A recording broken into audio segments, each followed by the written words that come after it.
Have you ever wondered if there are more natural ways to lower your high blood pressure, guard against Alzheimer's, lose weight, feel better?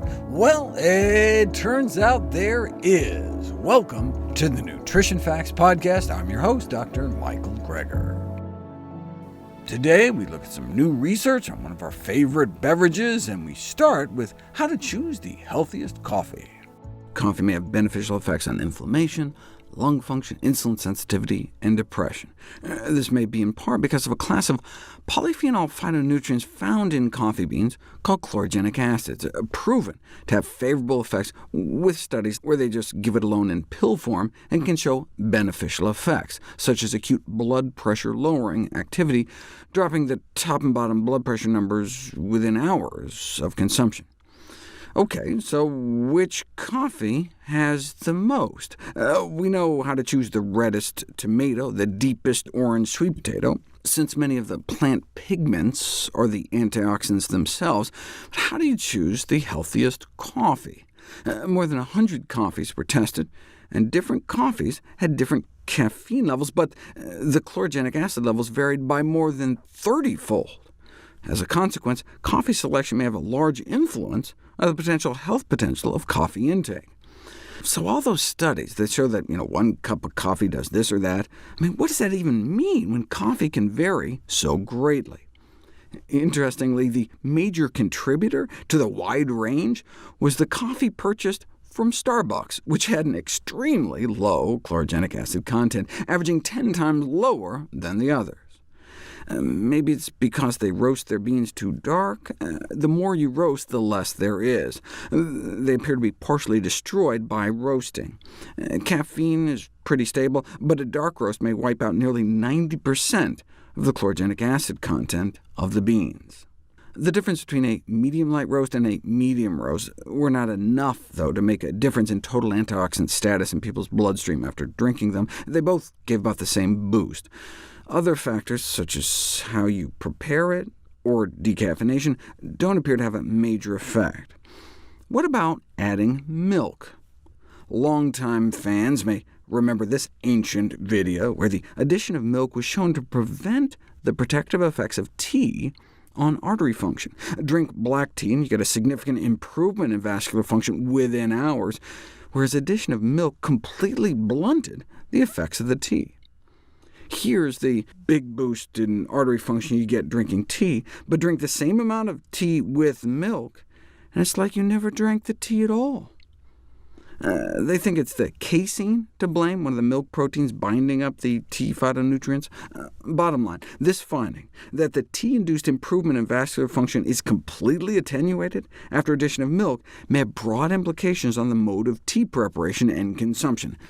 In other words, maybe we should not add milk to tea, or put cream on our berries. It appears to have the same effect on berry phytonutrients, or chocolate. Check this out. Eat milk chocolate, and nothing much happens to the antioxidant power of your bloodstream, but eat dark chocolate and get a nice spike within an hour of consumption. Yeah, but is that just because the milk in milk chocolate crowds out some of the antioxidant-rich cocoa? Milk chocolate may only be like 20% cocoa, whereas a good dark chocolate may be like 70% or more cocoa solids. No, it's not just that. Here's how much of this cocoa phytonutrient you get into your bloodstream eating dark chocolate compared to milk chocolate. But eat that same amount of dark chocolate with a glass of milk, and it blocks about half. OK, that's cocoa beans. What about coffee beans? When milk was added to the coffee in like a test tube, antioxidant activity decreased by more than half with just a splash of milk, and down like 95% in like latte or something with lots of milk. OK, but what happens in a test tube doesn't necessarily happen in a person. You don't know until you put it to the test. And indeed, over the course of a day, significantly fewer chlorogenic acids made it into people's bloodstream drinking coffee with milk compared to black, cutting absorption by more than half. What about soy milk? In a test tube, coffee phytonutrients do appear to bind not only to dairy proteins, but also egg and soy proteins.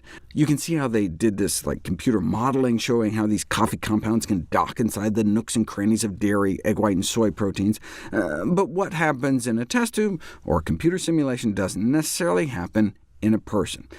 Eggs haven't been put to the test, so you don't know if having omelets with your black coffee could impair absorption, and neither has soy milk. Until now. Yeah, either way, soy milk has some inherent benefits over cow's milk, but does it have the same nutrient-blocking effects? And the answer is no. No significant difference in the absorption of coffee phytonutrients drinking coffee black or with soy milk. What seemed to be happening is that the soy proteins do initially bind the coffee compounds up in the small intestine, but then your good bacteria can release them so they can be absorbed down in the lower intestine. So, considering the reversible nature of binding, as opposed to the dairy proteins, it seems not to be as relevant as to whether or not you add soy milk. In our next story, we explore why coffee may not be for everyone. 3/4 of American adults drink coffee, about half of which on a daily basis. That comes out to 1 million tons of coffee every year. Might there be grounds for concern?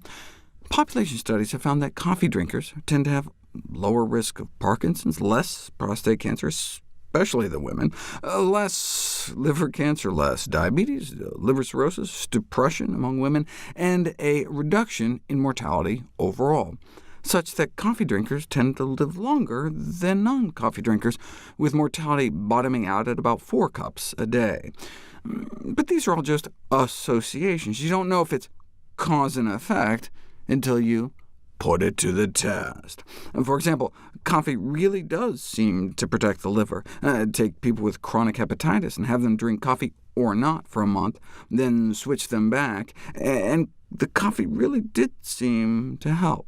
Similarly, randomize Parkinson's patients to get 2 cups of coffee worth of caffeine and get a significant improvement in movement symptoms within 3 weeks. Runners randomized to drink coffee shaved about 6 seconds off their mile. Weightlifters randomized to coffee can squat more weight, about 600 pounds more worth of reps. And not just athletic performance. A cup of coffee's worth of caffeine can significantly improve IELT, which stands for intravaginal ejaculation latency time, from 2 minutes all the way up to 5. Unfortunately, those effectively randomized at birth to genetically just have higher predilection to drink coffee do not appear to be protected from diabetes, or depression, or Alzheimer's, or obesity, or metabolic syndrome, so it seems the protective associations may just be due to confounding factors, like maybe those who drink coffee just happen to exercise more or something. And the same with prostate cancer. No apparent cause and effect relationship, and even the mortality benefit seemed to disappear. Even if a study did show coffee drinking could extend lifespan by reducing inflammation or improving lung function or insulin sensitivity, that would mean on average. There is inter-individual variability after consumption of major plant food compounds, meaning people may respond differently. For example, how crazy is this? In some rare individuals, heavy use of caffeine apparently provokes sleepiness. That's an extreme example. Most of the time, it's just that some individuals may benefit more than others from the health effects of different foods. For example, because of differences in gut bacteria, only a minority of Westerners may derive extra benefit from soy, as I've described before. The most common difference in caffeine effects is that, while most people metabolize caffeine rapidly, certain gene variants in liver detox enzymes make some people slow metabolizers. Might that make a difference? Well, habitual coffee consumption of at least 3 cups a day has been associated with uncontrolled blood pressure among older individuals diagnosed with hypertension, suggesting that moderating coffee intake may be a good idea for some people. But even if it was cause and effect, that would be on average. What would happen if you split people up by how fast they metabolize caffeine? Compared to coffee abstainers, those who have impaired caffeine metabolism genes have an elevated risk of becoming hypertensive at 1 to 3 cups a day, and especially at 4 or more. OK, but check this out. For the rapid metabolizers, not only was there no excess risk at 1 to 3 cups, heavy coffee drinkers were protected, meaning apparently the more coffee they drank, the lower their risk. How do we explain that? Well, coffee is a complex blend of a vast number of different compounds. There are protective polyphenol antioxidants that are beneficial. Coffee beans are, after all, beans, well, actually seeds, but seeds are really healthy too. On the other hand, there's the caffeine, which can spike adrenaline levels in the blood, but only if you're a slow metabolizer. Rapid metabolizers can clear caffeine so fast that there's no increase in adrenaline, even at 4 or more cups a day. And so then you just have the beneficial polyphenols that actually lower your blood pressure, hence the benefit overall. Thus, there seems to be a Jekyll and Hyde aspect to coffee whose overall action on the cardiovascular system appears to be regulated by that gene for the enzyme that metabolizes caffeine. The important question, though, is, does it give women larger breasts? What?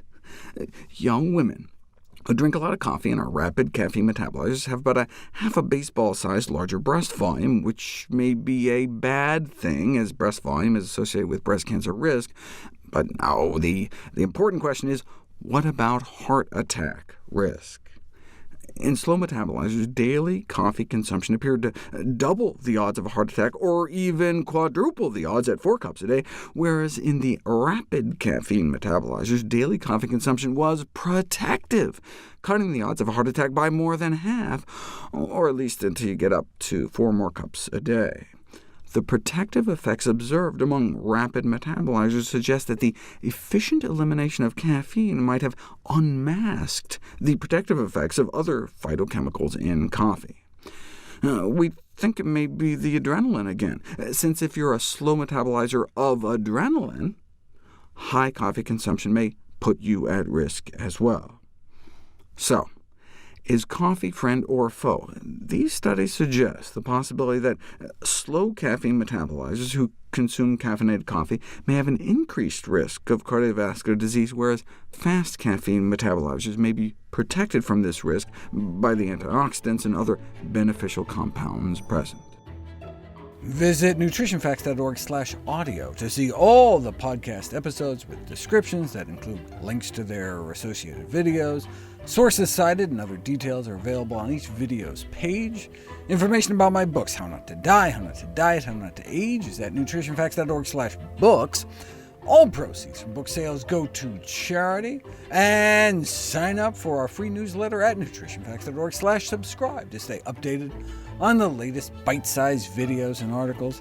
NutritionFacts.org is a science-based nonprofit, and everything on the website is free. There are no ads, no corporate sponsorships, no kickbacks, strictly non-commercial, not selling anything, just put it up as a public service, as a labor of love, as a tribute to my grandmother, whose own life was saved with evidence-based nutrition. Thanks for listening.